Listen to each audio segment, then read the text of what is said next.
Hello students, good morning to everybody. Now I am going to teach you Civics class 9 chapter 3 and headline of the chapter 3 is constitutional design and lecture first. Pay attention everybody. constitutional design का lecture first आप पढ़ने जा रहे हैं. Everybody, pay attention. Open your book Civics and page number 41.3.1. The headline of the 3.1 is Democratic Constitution in South Africa. South Africa का संवैधानिक प्रजातांत्रिक संविधान. It means प्रजातांत्रिक संविधान साउथ अफ्रीका का.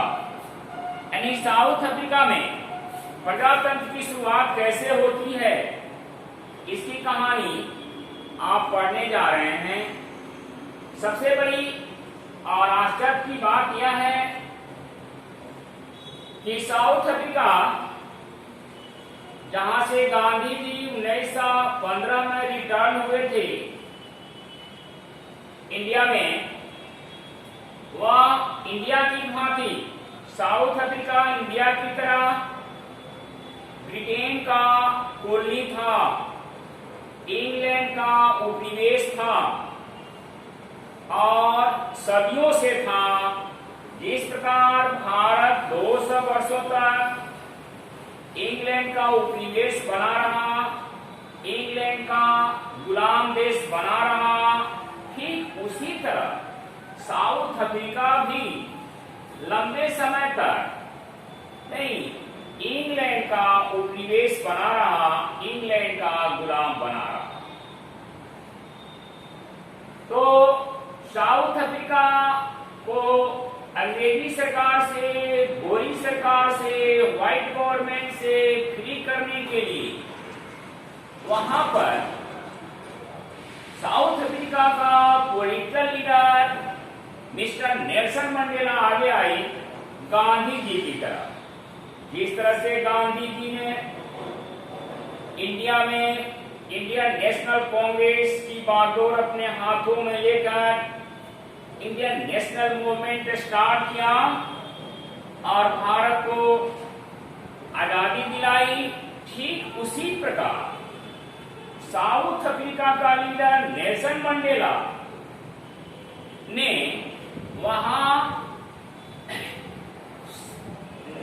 अफ्रीकन नेशनल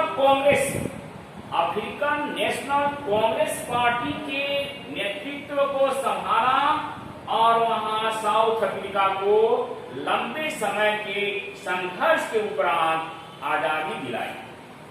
तो अब देखेंगे इसके अंदर में पॉइंट फर्स्ट है, South Africa was a colony of the Great Britain for century like India.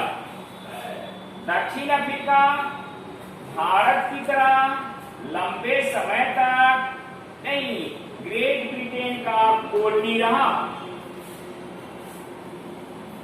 Secondly, national leader Nelson Mandela as well as 7 other leaders were sentenced to life imprisonment in 1964 due to oppose the apartheid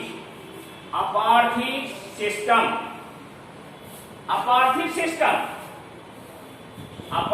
system का मतलब होता है the system of racial discrimination imposed by the white government. White government अंग्रेजी सरकार ने south Africa में apartheid system लागू किया था, काले लोगों पर अपार्थाइड सिस्टम इम्पोज किया था, लागू किया था.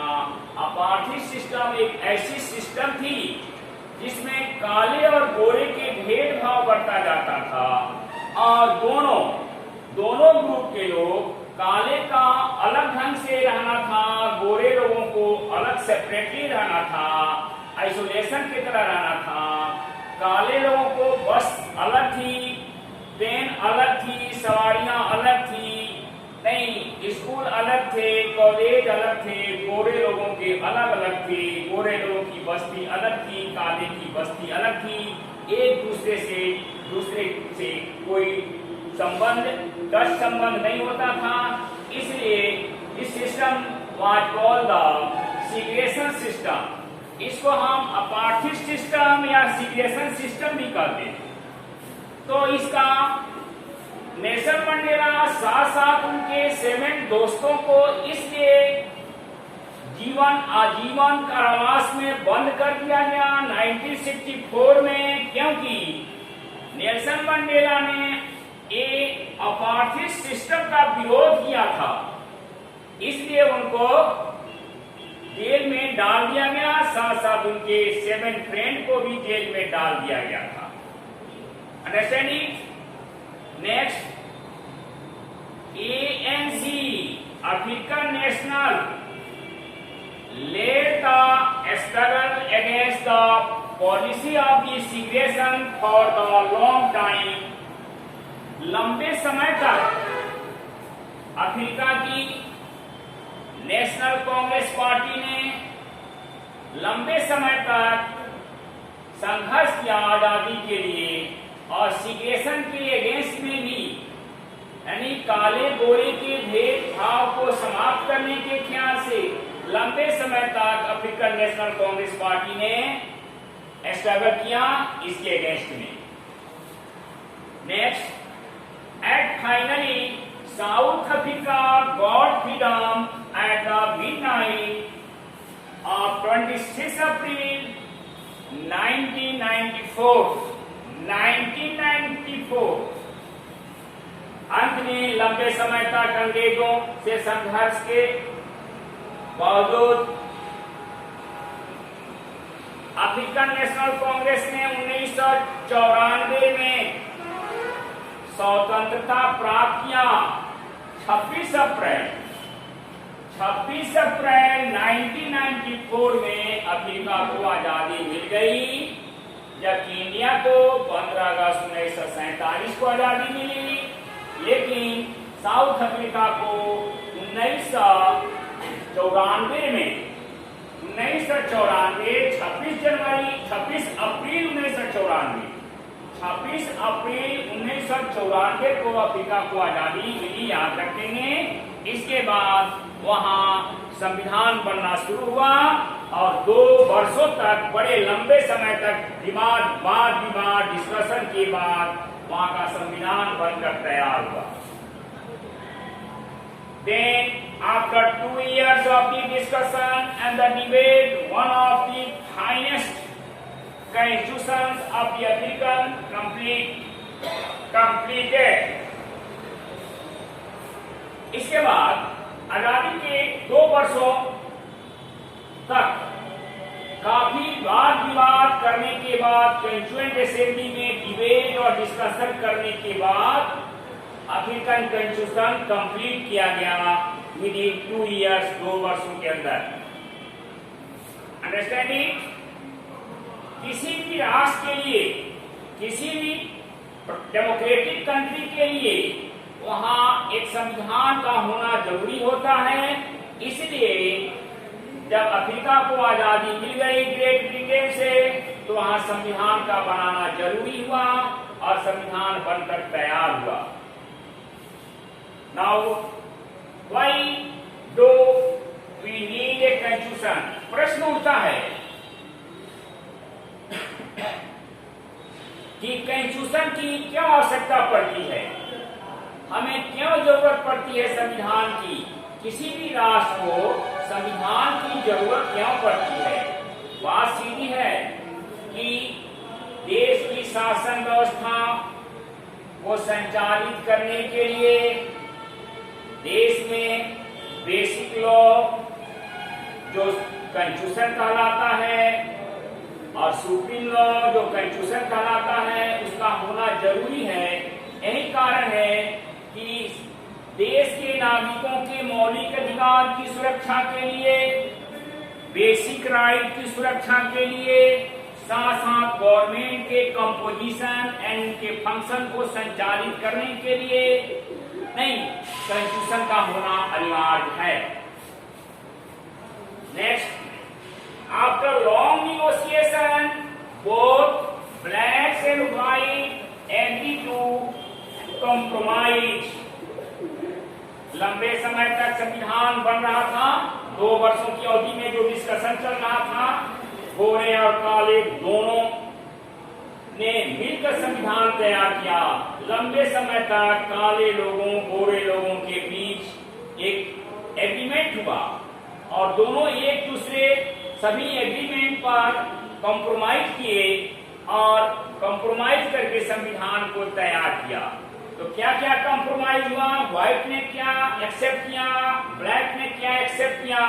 ध्यान से दीजिएगा। आप जानते हैं कि 26 अप्रैल 1994 में जब अफ्रीका को आजादी मिली, उसके पहले वहां गोरी सरकार थी और गोरी सरकार की विशेषता थी, गोरे लोगों की संख्या 30% थी, जबकि व्हाइट लोगों की संख्या, याद रखिएगा, जबकि काले लोगों की संख्या वहां 70% थी, ब्लैक लोगों की संख्या। फिर भी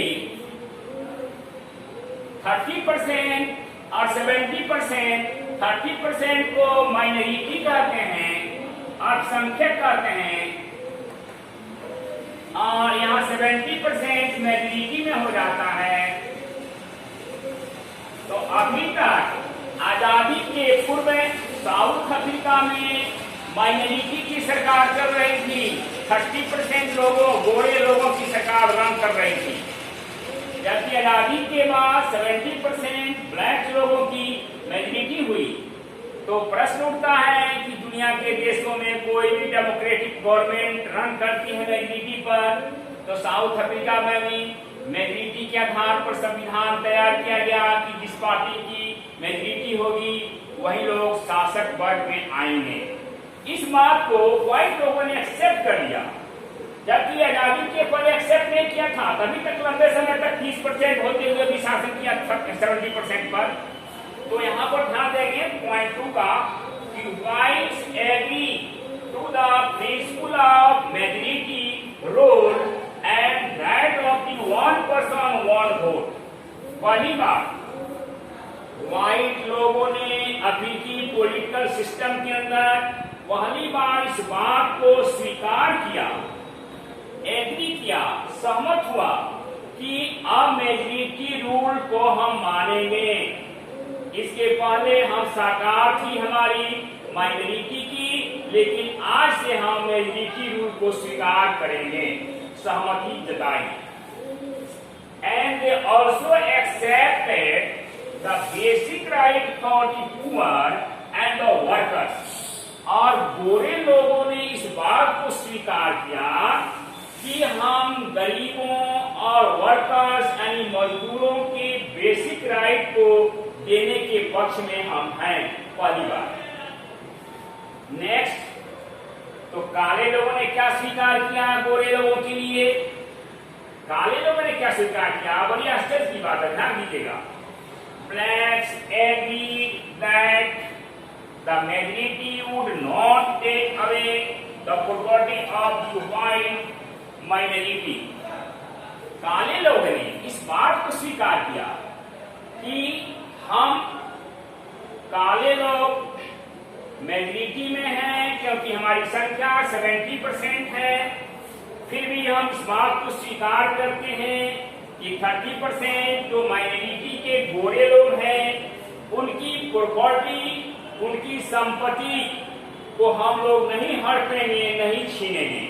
वे लोग अपनी संपत्ति को लेकर साउथ अफ्रीका में रहेंगे और इलेक्शन में जीतेंगे, मेरे साथ आएंगे और वे भी सरकार में सम्मिलित होंगे। इस बात को स्वीकार किया, जबकि इंडिया में ऐसी बात नहीं हुई। इंडिया को आजादी मिलते ही गोरे लोग बैग एंड बैगेज, बोरिया बिस्तर के साथ इंग्लैंड पलायन कर गए, लेकिन अफ्रीका में सारे गोरे लोग वहां रह गए, वहां के निवासी बन गए, वहां के सिटीजन बन गए और शेयरिंग करने लगे, गवर्नमेंट में शेयरिंग करने लगे। Next day